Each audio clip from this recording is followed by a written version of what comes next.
Hi, I'm Ginger with Ginger and Spice and Everything Nice, and I'm just going to give you some tips on how to make your favorite chocolate chip cookie recipe even better.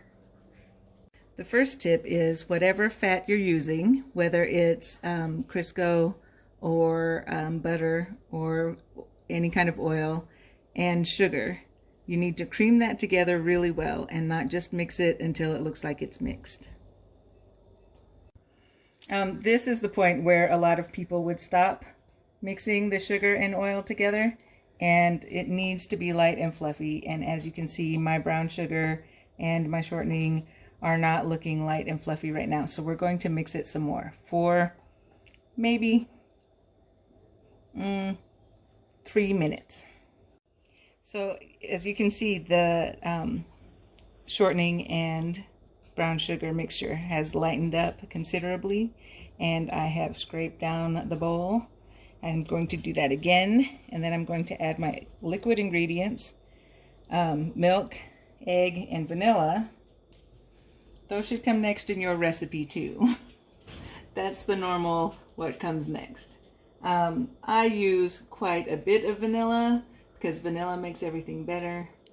But here's another tip right here. If you want to make something exotic, and your best friend's name is Jen, and she and her husband love to have espresso chocolate chip cookies, this is where you would add a tablespoon of espresso powder to your mix.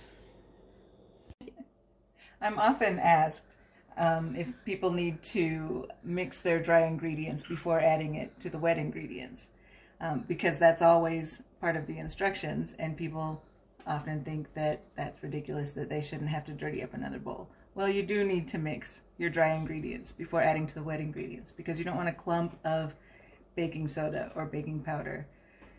So it will distribute evenly if you put it and stir it in with the flour first. So you do that, add to the wet ingredients about half at a time so you don't get flour all over the kitchen. The next tip is to not use the mixer to stir in your chocolate chips or butterscotch bits or M&Ms or whatever it is you want to add at the end. You need to stir those in by hand so they don't mess with the motor on your mixer. So I like to add 2 kinds of chocolate chips, semi-sweet and milk chocolate, and I like to add twice as much as my recipe calls for. And I like to add chopped pecans. In Idaho they call them pecans. In Georgia they call them pecans. Pecan.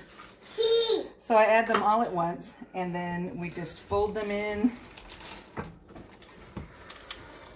until they are all evenly distributed.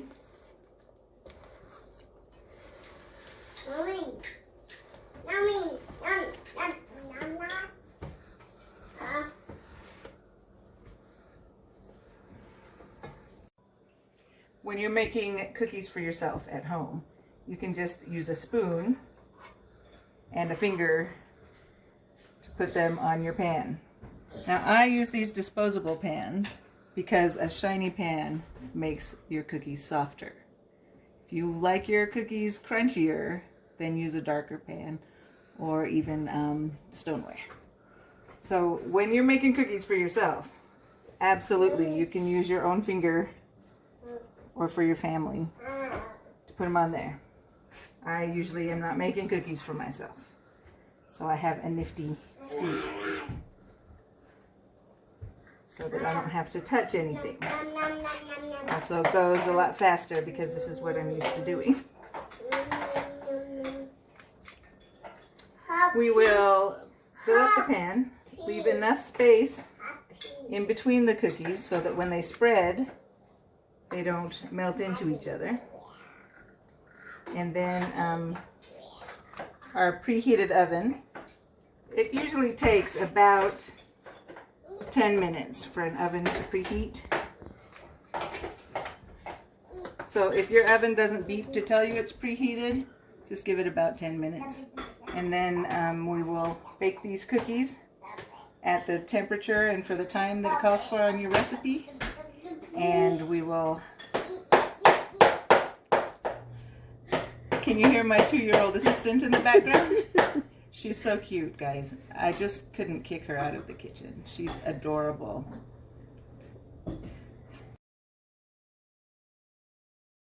10, 9, 8, 7, 6, 5, 4, 3, 2, 1.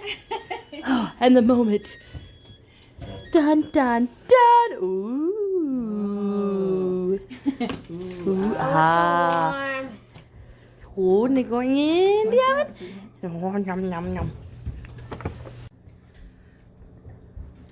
The last and final tip that I have is to let your cookies cool for several minutes on the pan before you transfer it to the cooling rack.